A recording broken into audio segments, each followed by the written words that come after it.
골로새서 말씀인데요. 초대교회에 좀 우리가 알아야 될 상황, 조금 근본적으로 우리가 지식을 가져야 될 것이 바로 이단 사상입니다. 이단 사상. 이단 사상 중에서도 영지주의라고 하는데요. 영을 알아야지 우리가 구원받을 수 있다. 좀 어려운 사상이긴 한데 좀 간단하게 설명을 하면, 이를테면 예수님은 성육신 하셨다고 우리가 믿잖아요. 하나님께서 인간의 몸을 입고 우리에게 오셨고 고난을 받으시고 십자가에 돌아가셨다. 이것을 우리가 성경을 통해서 알 수가 있잖아요. 그런데 영지주의는 그건 아닙니다. 예수님은 그냥 일반 사람의 몸이었고 거기에 성령이 그리스도로 비둘기같이 내려서 이 공생의 기간에 그리스도가 임하였다가 영으로 임하였다가 다시 십자가에 돌아가실 때 하늘로 승천하셨다. 그래서 예수님의 몸은 아무것도 아니다. 그러니까 사람의 몸과 영을 분리합니다. 그럴듯하잖아요. 그렇죠. 그래서 그리스도가 고난을 받은 게 아니다. 그냥 예수라는 인간, 성육신하지 않는 인간 몸, 거기에 그리스도가 임한 것이다. 성령이 임한 것이다. 이렇게 이야기합니다. 근데 굉장히 이게 큰 문제가 됩니다. 오늘날까지 문제가 되거든요. 이를테면 무슬림들이 어떤 것을 믿냐면 예수님을 선지자로 믿습니다. 즉 인간 예수를 믿습니다. 거기도 굉장히 존경합니다. 하지만 그리스도로 성육신하신 하나님으로 믿지 않습니다. 실제로 그렇습니다. 그러니까 예수님을 굉장히 존경하는데 선지자로 굉장히 존경하고, 하지만 하나님으로 믿지는 않습니다. 이게 영지주의의 영향이고요. 또 신천지, 구원파, 신천지도 이 영지주의 사상을 철저하게 따릅니다. 즉 예수님은 그리스도가 아니다는 거죠. 그래서 그 그리스도가 궁극적으로 누구에게 임했다고 합니까? 바로 이만희에게 임했다고 말합니다. 그래서 그리스도가 이만희고 이만희가 구원자다라고 궁극적으로는 가르칩니다. 실제로. 그래서 계시록을 그렇게 파고드는 것이 나중에 비밀이라는 단어가 나오잖아요. 비밀. 그 영지주의에서 굉장히 강하게 주장한 단어입니다. 신비스럽고 비밀스러운 그 영적인 것들을 알아야 된다는 거죠. 그래서 자꾸 계시록을 들추면서 뭐 실상이다, 이것이 그대로 드러났다, 한국에서 드러났다, 즉 모든 것들이 그 드러난 이야기들이 비유풀이를 하면 이만희로 이렇게 귀속이 된다, 이런 식으로 이야기를 합니다. 그러면서 14만 4천 그 사람들이 구원받은 무리다, 이렇게 이야기를 합니다. 그래서 굉장히 그럴듯합니다. 여러분들이 어떻게 신천지에 들어갈 수 있어 하는데, 여러분들이 그 교리를 들으면 혹합니다. 왜냐하면 굉장히 논리적이에요. 이 영지주의라는 것이 우리가 좀 의심을 갖고 있었던 것들이 그대로 드러납니다. 왜냐하면 어떻게 하나님께서 사람의 몸을 입고 오실 수 있어, 뭐 이런 것부터 시작해서 우리에게 그런 의심들이 생길 수 있거든요. 그것을 계속해서 파고듭니다. 아주 그럴듯한 비유를 가지고. 그러니까 거기에 쑥 빠져드는 겁니다. 제가 출근길에 전대회 후문에 있는 베드로 지파 본부를 지나갔거든요. 수많은 아줌마들이 우르르 몰려갑니다. 무표정한, 아주 옷 잘 차려입고. 그래서 참 안타까워요. 그때마다 계속해서 이제 기도를 하는데, 저 사람들은 사단의 미혹을 받아가지고 저렇게 아주 열심입니다. 굉장히 열심히 아침 일찍 나가가지고요, 전략 짜고 어떻게든지 한 사람이라도 더 끌어들이기 위해서 열심을 냅니다. 수많은 사람들이 그렇게 다녀요. 그래서 신천지의 전략, 대표적인 전략이 친한 언니, 친한 동생 조심해야 됩니다. 친한 언니, 친한 동생이 어느 날 갑자기 제3자를 소개해줬다. 거의 틀림없습니다. 제3자. 절대 둘이서 뭔가를 하지 않습니다. 성경 공부를 하지 않습니다. 제3자를 끌어들입니다. 제3자를 끌어들여가지고, 혹시 있을 수 있어요. 우리 교회에 지금 여기 있는 분들이라든가 설교를 듣고 있는 분들 중에서 내 친한 언니, 친한 동생, 근데 제3자를 끌어들여 가지고 성경 공부를 하자, 아니면 모임을 갖자, 굉장히 조심해야 됩니다. 아, 나는 신천지 교리를 이길 수 있어, 어림없는 소리입니다. 거기에 목사들, 장로들, 권사들 엄청나게 들어가 있습니다. 집사들은 말할 것도 없고요. 사단이 역사하는 것이기 때문에 우리가 논리적으로 그것을 할 수가 없습니다. 철저하게 그래서 교회에서는 들어가지 마라, 접촉되지 마라 이렇게 이야기하고 주의하라 이렇게 이야기합니다. 그래서 이런 영지주의적인 어떤 배경들이 있기 때문에 보면 몸, 육체, 예수님에 대해서 이것들을 굉장히 강조합니다. 머리, 오늘은. 그래서 예수님이 누구신가? 구체적으로 한번 더 살펴보죠. 골로새서에서 예수님은 누구신가? 라는 것들을 이야기합니다. 어제 15절에서 그는 보이지 아니하는 하나님의 형상이다. 하나님의 형상이다. 이게 무슨 말일까요? 그 당시 로마는 은화였죠. 동전이었습니다. 그 동전에 누구의 형상이 그려져 있습니까? 가이사. 그렇죠? 로마 황제의 그런 형상이 그대로 그려져 있습니다. 일반 백성들이 로마 황제를 봤을까요? 안 봤을까요? 볼 일이 별로 없습니다. 여러분 대통령 만나본 적 있습니까? 없죠. TV가 있으니까 보지 대통령을 만나볼 수가 없습니다. 우리가 로마 황제를 감히 평민들이 만날 수 있었을까요? 절대 불가능한 일입니다. 그런데 이 동전에 있는 형상을 보면 본 적은 없지만 있는 거죠. 맞죠? 그 의미입니다. 하나님의 형상이다. 이 말은 우리가 하나님을 본 적이 없지만 예수 그리스도를 만남으로 말미암아 아, 하나님께서 살아계시는구나, 이 예수님께서 하나님의 형상으로 이 땅에 오셨구나, 이것을 의미합니다. 그래서 하나님의 형상이라는 단어를 씁니다. 동전의 모습이죠. 동전에 들어가 있는 로마 황제의 모습. 그 다음에 또 15절에 보면 모든 피조물보다 먼저 나십니다. 그 다음에 17절에 그가 만물보다 먼저 계셨다. 그러니까 창조 이전에 계셨다는 거죠. 16절에 만물이 그에게서, 예수에게서 또 예수를 위해서 창조되었다. 창조의 목적이 바로 예수님이시다, 예수 그리스도시다 의미하죠. 17절에 만물이 그 안에서 함께 섰느니라. 이것들은 예수님 안에서 만물, 이것이 유지되고 있고 보존되고 있고 예수님께서 통치하신다는 의미입니다. 함께 섰다, 이 말은. 그리고 오늘로 이어지는데요. 18절 오늘 말씀, 그는 몸인 교회의 머리이고 그가 근본이시다. 머리이니까 근본이시죠. 머리가 없으면 사람이 움직일 수 있습니까? 절대 못 움직이죠. 그가 근본이시고 죽은 자들 가운데서 먼저 나십니다. 부활의 첫 열매이시다. 그래서 죽은 자들 가운데서 몸으로 다시 일어나셨다. 그래서 이것도 육체를 굉장히 강조하죠. 머리, 죽은 자들 가운데서 다시 사신 몸, 그렇죠? 예수님께서 다 육체를 가지고 있으셨다는 것들을 강조하는 것입니다.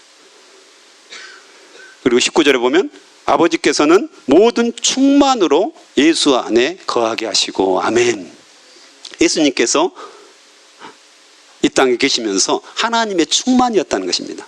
하나님께서 넘치게 예수님 안에 거하셨다는 것을 의미합니다. 그래서 역사하셨다는 것들을 지금 말씀하시는 거죠. 그래서 이 말이 바로 하나님께서 성육신하셔서 예수님으로 이 땅에 오셨다는 것을 지금 강조를 하고 있는 겁니다. 그러면 그 예수님이 어떤 일을 하셨냐? 20절부터 22절까지 그 말씀이 나옵니다. 그래서 십자가의 피로 화평, 자기와 화목하게 하셨고요. 또 화목을 이루셨다. 원수된 자들이 십자가의 죽음으로 말미암아 화목하게 하셨다. 즉 예수님께서 십자가의 죽으심으로 하나님과 사람이 원수가 되었는데, 사람이 죄로 말미암아 원수가 됐잖아요. 하나님을 버린 거예요. 하나님을 돌아선 거죠. 하나님을 배반한 거죠. 근데 예수님의 피로 말미암아서 화목케 하셨다. 예수님의 피로 말미암아 하나님과 사람 사이에 화목이 생겼고요. 사람과 사람 사이에 화평을 이루게 되었고요. 사람과 자연 사이에도 화목을 이루게 되죠. 그래서 예수님도 마태복음 5장 23절에 24절에 그러므로 애물을 제단에 드리려다가 거기서 내 형제에게 원망 들을 만한 일이 있거든 생각나거든 애물을 제단 앞에 두고 먼저 가서 형제와 화목하고 그 후에 와서 애물을 드리라. 아멘. 뭔가 죄 지은 사람 또 화목하지 못한 사람이 있는데 기도하러 왔어요. 예배하러 왔어요. 그럼 어떻게 되냐? 그 이야기를 하는 겁니다. 일단 중지하고 가서 화목하고 오라고 합니다. 화목이 중요한 거죠. 화평이 중요한 거죠. 예수 그리스도가 우리 안에 들어오셨다 이 말은 우리가 화목하게 되고 화평하게 된다는 것입니다. 기본적으로. 근데 이게 좀 어렵습니까? 부부간에 화평하기가 쉽지가 않죠. 늘 부부싸움들이 일어나죠. 눈물의 여왕이라는 드라마가 요즘 인기 있잖아요. 집에 텔레비전이 없습니다. 하지만 짤로 종종 봅니다. 인기 있는 것만 이렇게. 왜냐하면 인기 있는 드라마는 그때의 트렌드를 잘 나타냅니다. 시대상을 잘 나타내죠. 사람들의 심리를 알 수가 있습니다.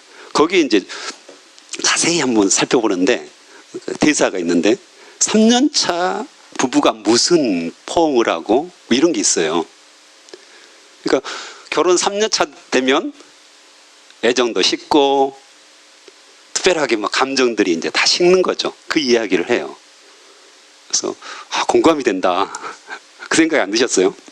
그렇죠. 1, 2년만 지나도 뭔가 냉랭해지고 관계들이 그렇게 예전처럼 막 포옹하고 뽀뽀하고 막 이 정도가 아니잖아요. 그래서 뭐 각방 쓰고 대표적으로 나오죠. 각방 쓰는 겁니다. 트렌드를 잘 반영하고 있습니다. 그래서 관계들이 멀어지고 진짜 겉보기에는 화목하고 화평하고 서로 사랑하는 것 같은데 실제로는 그렇지 않는 이 모습. 혹시 우리 집의 모습은 아닙니까? 얼마 전에 AB 신혼부부가 저를 찾아왔어요. 제자들이죠. 그래서 한참 이제 밥 먹고 커피 마시면서 이야기를 쭉 하면서 뭐 다양한 이야기들을 했죠. 그러면서 마지막으로 제가 했던 이야기가 이거였습니다. 너희들이 좀 시간을 정해놓고 한 달에 한두 번 정도 둘째 주 토요일, 넷째 주 토요일 그때는 카페를 가는 날 이런 날을 정했으면 좋겠다. 내가 살아보니까 그냥 부부가 계속해서 살다 보면 어느 순간 대화들이 없어지고 그냥 일상적인 대화만 하더라. 그런데 하루쯤 좀 카페에 가서 진지하게 서로 이야기하고 집에서 하면 절대 안 된다. 싸운다. 카페 가면 절대 싸울 일 없다. 주변 사람들이 많이 보고 있으니까. 그래서 하루 이틀 정도는 좀 카페에 가서 진지하게 이야기도 하고 내 이야기 들어주라고 이야기도 하고 그러면 참 좋겠다. 이야기를 했습니다. 동의하십니까? 네, 이야기할 시간이 없어요. 그냥 간단한 일상적인 이야기 외에 우리가 무슨 이야기를 하겠습니까?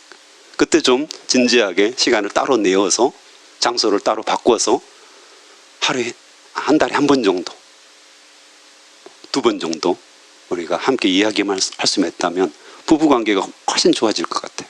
화목하게 되어지고 화평하게 되어지고 여러분도 한번 시도해 보시기 바랍니다. 괜찮습니다. 좋습니다. 분위기 있는 카페 정해놓고 함께 가서 커피 마시면서 이야기하면 참 의미가 있습니다. 네. 그래서 화목하게 하신다는 말씀이었고요. 그 다음에 이제 23절부터는 바울이 이 복음의 일꾼이 되었다. 교회의 일꾼이 되었다. 이 이야기를 합니다. 그래서 23절에 보면 너희가 믿음에 거하고 터 위에 굳게 서서 복음의 소망에 흔들리지 아니하면 그리하리라. 그래서 거하고 굳게 서서 흔들리지 않는다는 거죠. 이것이 이제 22절에도 너희를 거룩하고 흠없고 책망할 것이 없는 자로 그 앞에 세우고자 하였으니 나오고요.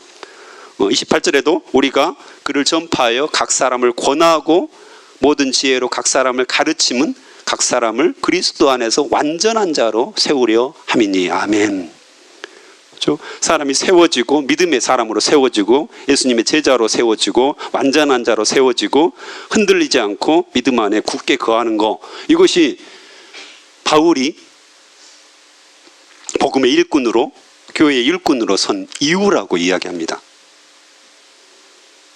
중요한 말씀입니다. 그래서 요즘에 이제 우리가 제자 성경 공부 모임을 계속 주일날마다 하고 있잖아요. 그 이유가 여기 있습니다. 그러니까 우리가 교회에 와서 말씀 듣고 그냥 가서 생활하고 이 정도를 우리가 만족하지 않습니다. 교회에서 나는 이런 봉사를 하고 있다. 좋습니다. 잘하고 계십니다. 근데 좀 더 여러분이 사모함을 가졌다면 제자반을 여러분이 이끄는, 그래서 양육하고 사랑하고 훈련시키고 자라게 하고 말씀 안에 자라게 하고 이것을 사모했으면 좋겠습니다. 제자반 리더가 되는 거죠. 이게 상급이 있습니다. 하나님께서 굉장히 중요하게 생각하십니다. 지상명령에도 이 말씀이 들어가 있잖아요. 그리고 사도행전 1장 8절에도 증인이 되라고 말씀하시고요, 제자가 되라고 말씀하십니다. 그래서 바울이 그러한 복음의 일꾼으로, 교회의 일꾼으로 섰다고 분명하게 말씀을 합니다. 얼마 전에 제가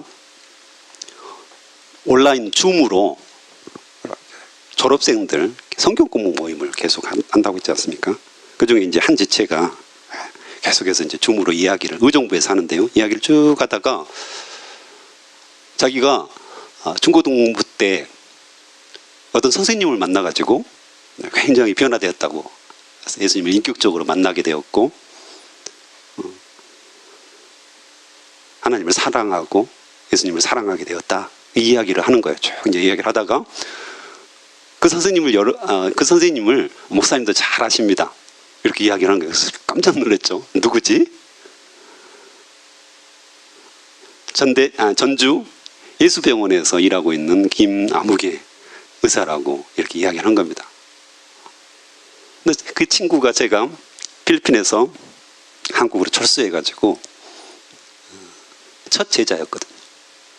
제가 의대 사역을 맡고 있었기 때문에 그 첫 제자가 저하고 아주 관계가 또 좋았고 또 아주 충성되었어요.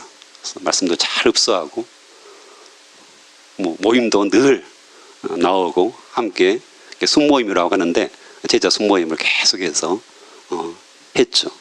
근데 그 친구가 그 영향을 받아가지고 교회에서 중고등부 선생님으로 또 충성되게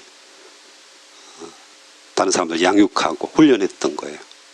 그래서 이 의정부에서 하는 친구가 저에게 고맙다고 하는 거예요. 목사님께서 우리 중고등부 선생님, 그 당시 선생님을 잘 이렇게 훈련시켜가지고 잘 양육해줘서 제가 예수님을 인격적으로만, 이게 맞는 이야기인 것 같기도 하고 틀린 이야기 같기도 하는데 어쨌든 그 형제가 좋았기 때문에 그랬겠죠. 근데 제가 칭찬을 받은 거예요. 그래서 너무 기분이 좋더라고요. 그래서 이 예수병원에 있는 의사한테 연락을 해가지고 나 칭찬받았다, 너 때문에, 이렇게 했는데 어쨌든 이런 겁니다. 제자는 우리가 정말 마음을 다해서 사랑을 주고 양육하고 돌보고 말씀으로 가르치고, 쉽지는 않아요. 여기서 보면 뭐라고 하죠? 그리스도의 남은 고난을 내 육체에 채운다고 지금 이야기를 하잖아요. 사람이 변화되는 것들은 쉬운 일은 아니에요.